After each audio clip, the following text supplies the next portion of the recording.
Hey guys, welcome back to my channel. So today I spent some time at Michael's, Joann's, and the Dollar Tree collecting these little wooden pieces to see how the VersiFlex machine can handle printing on wood. I've seen some really exciting things online and I'm so excited to try it out myself. So let's go jump in.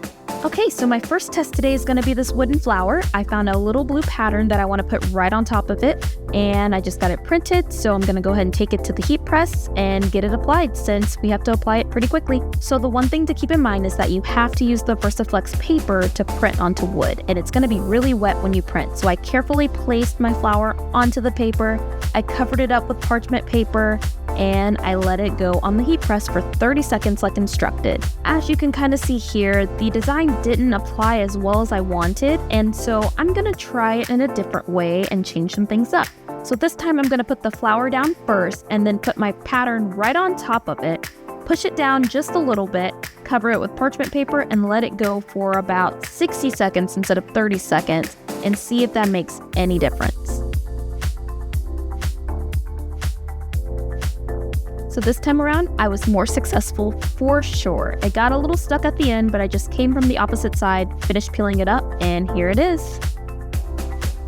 All right, moving on to the next test. So now I'm gonna go ahead and try my letter T and some coasters, and then I'll come back at the end and share with you how it all went.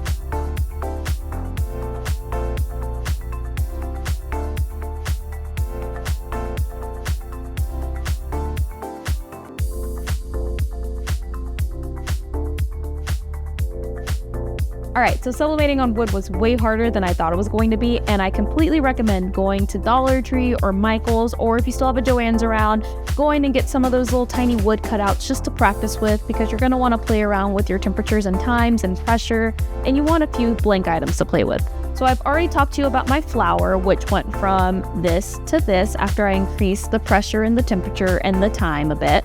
And so then the next thing I tried was the letter T, which this one, I didn't fully put my design right where it needed to be, so it kind of cut off here, but ultimately this came out pretty good.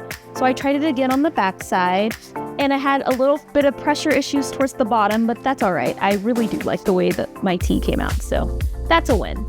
Okay, so the coasters were really interesting. They didn't turn out great in my opinion, but you know, we tried. I think in the future, I'll keep my photo printing to sublimation slates and not necessarily wood. However, the first time I did it, it came out okay.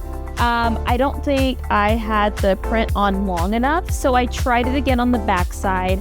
However, when I tried it again, the wood warped a bit, and so I got some bubbling kind of towards the center here.